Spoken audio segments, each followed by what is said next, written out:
네, 안녕하세요. 부영부재TV의 형 김창경입니다. 오늘은 내가 보유한 부동산에 따라 사업의 운명이 결정된다 라는 주제로 이야기를 해볼까 하는데요. 사업을 운영하다 보면 사업이 힘들어져서 자금이 부족해질 때가 있죠. 혹은 사업이 잘 되어서 매출은 나오는데 부채가 많거나 현금 유동성이 떨어져서 더 이상 사업을 이어나가지 못하는 상황도 생깁니다. 네, 이럴 때 보통 인력 감축 등의 구조조정을 하거나 가지고 있는 부동산을 팔아서 현금을 확보하는 경우가 있는데요. 여기서 말한 부동산을 팔아서 현금을 확보해야 할 때 내가 가진 부동산의 가치에 따라 팔리냐 안 팔리냐가 결정이 됩니다. 그래서 제가 여기 두 가지 사례를 통해서 좋은 입지의 부동산을 보유하는 게 얼마나 중요한지를 알아볼까 합니다. 제가 오늘 보여드릴 사례는 한 업체가 한 10년 전에 두 개의 사옥을 매입했었습니다. 그리고 최근에 그 두 개 사옥을 모두 매각을 했는데 다른 위치에 있다 보니까 그 사옥의 운명이 달라진 걸 볼 수 있었어요. 그중 첫 번째 사례인 방배동에 있는 사례인데요. 위치를 먼저 보자면 위치는 이수역에서 북쪽으로 동작대교 쪽으로 쭉 올라오면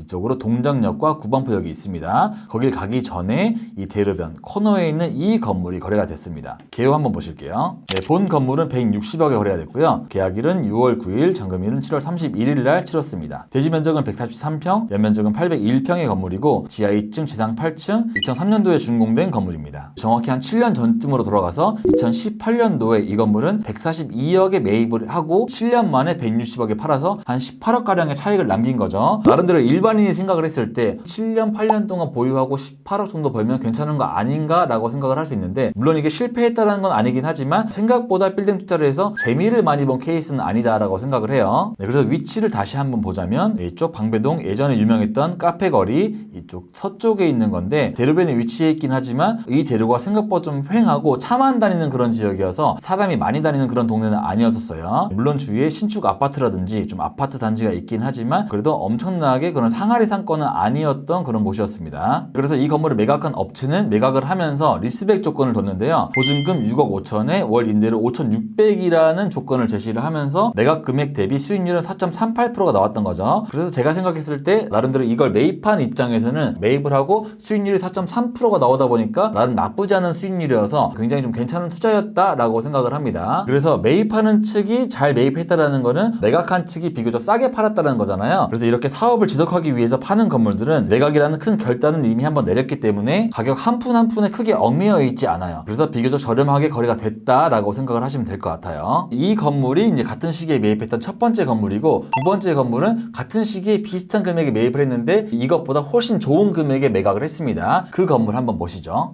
네, 두 번째 건물의 위치 먼저 보겠습니다. 위치는 한티역이 이렇게 있고요. 한티역에서 동쪽으로 쭉 가면 여기에 음마아파트 사거리가 있죠. 음마아파트에서 북쪽으로 갔을 때 여긴 대치 사거리가 있고, 이 중간에 있는 이 코너 건물, 대로변에 있는 코너 건물이 거래가 되었습니다. 네, 개요 한번 보실게요. 네, 본 건물은 320억에 거래가 됐고요. 계약일은 7월 25일, 잔금일도 마찬가지로 7월 25일 날 치렀습니다. 대지 면적은 182평, 연면적은 677평의 건물이고 지하 1층, 지상 6층 건물. 준공은 1984년도에 했지만 18년도에 리모델링을 한 번 한 건물입니다. 이것도 마찬가지로 예전에 매입한 금액을 한번 보자면 9년 전쯤인 2016년도에 142억에 거래를 했습니다. 아까 방배동 사례와 마찬가지로 같은 금액인 142억에 매입을 한 거죠. 그로부터 한 9년이 지난 지금 자그마치 320억에 거래를 해서 거의 한 180억의 차익을 본 건물이라고 할 수 있겠죠. 아까 방배동 건물은 한 7년이 지난 시점에 18억 차익을 봤지만 이 건물은 180억이라는 시세 차익을 본 겁니다. 방배동과 비교를 하면 거의 10배에 가까운 차익을 본 거죠. 이 건물도 방배동과 마찬가지로 리스백 조건이 있었는데 이 건물은 보증금 11억에 월 8,800으로 리스백을 하겠다라는 조건이었어요. 하지만 그렇게 했을 때 수익률은 320억 기준 3.4%가 나와서 방배동은 4%가 넘었었고 이 건물은 3%가 넘었는데도 불구하고 320억에 거래가 된 거죠. 하지만 매입한 측면으로 다시 봤을 때 이 건물은 320억에 매입을 했지만 토지 평당 금액이 1억 7,500 정도였거든요. 하지만 이 라인의 시세가 대부분 2억 5천에서 한 3억까지도 형성이 되고 있는 굉장히 비싼 동네이긴 합니다. 그렇게 시세보다 굉장히 저렴하게 매입을 했기 때문에 방배동보다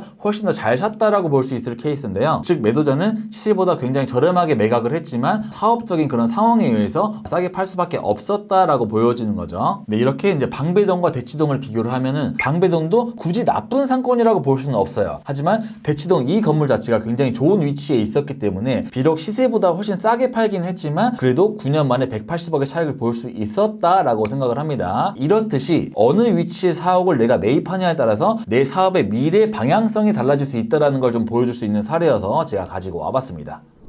네, 이렇게 제가 두 가지 사례를 말씀을 드렸는데 사실 이 두 가지 사례는 다 잘 됐다라고 볼 수 있어요. 왜냐면 내가 팔고 싶을 때 팔았기 때문에 나름 잘 된 케이스라고 볼 수 있는데 어떤 케이스는 내가 팔고 싶어도 못 팔아서 결국 경매까지 넘어가는 사례가 굉장히 많이 있는데요. 그렇다 보니 내가 가지고 있는 사업 자산이 얼마나 빨리 팔릴 수 있고 또 황금성이 있는지가 굉장히 중요한 판단 가치라고 생각을 하고 있습니다. 이렇듯 여러분들도 오늘 보신 영상을 토대로 사옥의 위치가 굉장히 중요하고 부동산적인 가치가 굉장히 중요하구나 라는 걸 염두를 하시면 투자를 하실 때 도움이 되지 않을까라고 생각을 합니다. 네, 이렇게 지금까지 두 사례를 비교를 하면서 사옥에 대해 알아보는 시간 가졌고요. 저는 다음에 더 좋은 영상으로 찾아뵙도록 하겠습니다. 그럼 안녕.